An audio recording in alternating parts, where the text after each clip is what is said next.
St. John's University presents the sound film strip Catechism, the creation and fall of man.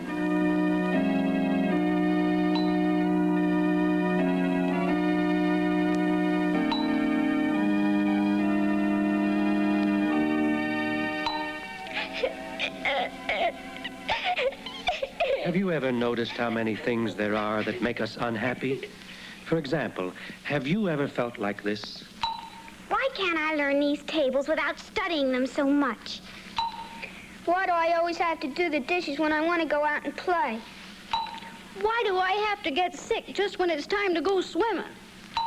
Why don't I know enough to keep quiet and not be kept after school?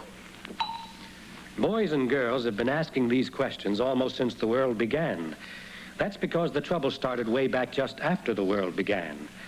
As you remember, after God made the angels, some of them sinned, and he cast them into hell forever. And those who were obedient, he took up into heaven with him to be happy forever. It was now time for God to carry out his plan for making other creatures.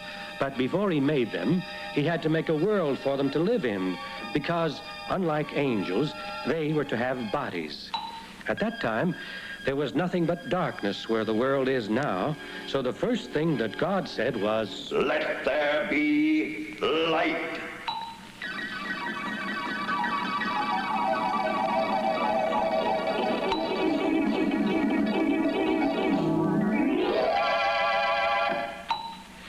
And when the world was all created by God, he picked out a beautiful garden on it and said, "Let us make mankind in our image and likeness."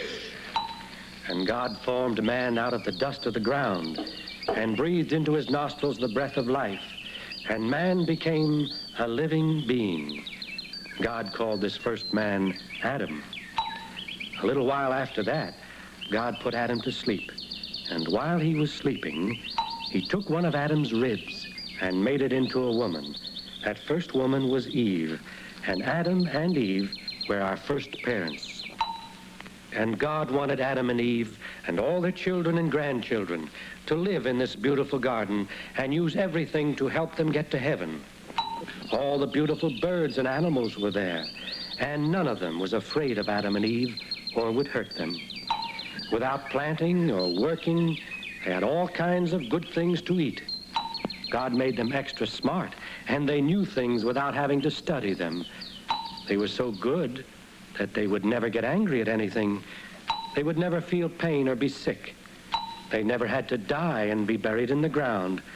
Instead, when the time came, they would be taken body and soul right into heaven with God. And then God gave them the most important gift, sanctifying grace, which made them his children and gave them the right to heaven. But before they could get to heaven, they had to pass a test. God said to Adam, "From every tree of the garden you may eat, but from the tree of the knowledge of good and evil you must not eat. For the day you eat of it, you must die." That was their test. Remember, they had sanctifying grace to help them. And if Adam and Eve had passed their test, you and I and everyone would have been just like them with all their wonderful gifts.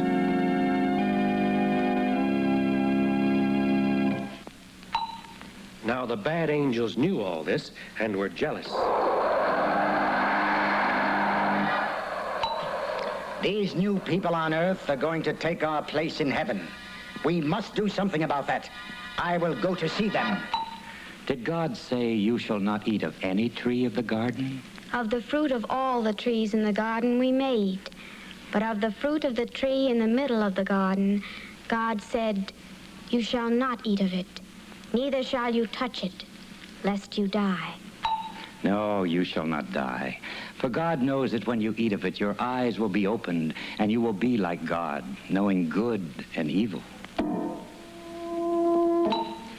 She took of its fruit and ate it, and also gave some to her husband, and he ate. So Adam and Eve failed their test. They broke God's command. At once they lost all God's special gifts. Because they lost sanctifying grace, heaven was closed to them, and they were very sad. God sent an angel to drive them out of the beautiful garden, and then he said to Adam, "Cursed be the ground because of you. In toil shall you eat of it all the days of your life. In the sweat of your brow shall you eat bread, till you return to the ground, since out of it you were taken. For dust you are, and unto dust you shall return." All this happened because Adam, our first parent, committed sin. And ever since then, everyone is born without sanctifying grace, and heaven is closed to us. This being born without sanctifying grace is called original sin. Original sin means we do not have God's special gift of sanctifying grace and cannot go to heaven. Now, baptism gives us grace and opens heaven to us. But even when baptized, we still suffer many punishments because of Adam's sin. We have to work, we have to study, we like to do what we shouldn't do. We get sick and die. Now, God is not unfair in letting us suffer these punishments of original sin, because the things that Adam lost did not rightfully belong to us. It is something like this. Suppose there was a very rich man, and he said to one of his workmen, "I am going away.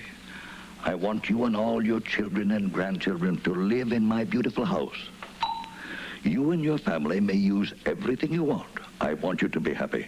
Now let us go into the house. You may eat everything here, all you want, but one thing you must not eat. Do not touch that jar, because then I will take away all the favors I have given you." The workman and his family were now having a lot of fun. But one day the workman's wife said to him, "We've tried everything else. Why don't we taste what is in that jar?" But we were told not to touch it. Let's taste it anyway. He will never notice it. All right, but we know it's wrong. And then one day the rich man returned. "Take yourself and your family out of here and never let me see you again." The rich man was not unfair because those favors did not rightfully belong to them. So too, God is not unfair because the favors which Adam lost did not rightfully belong to us. There is only one person in all the world who was preserved free from original sin because she was to be the Mother of God. Therefore, if we ask her, she will help us fight against sickness and sadness and sin.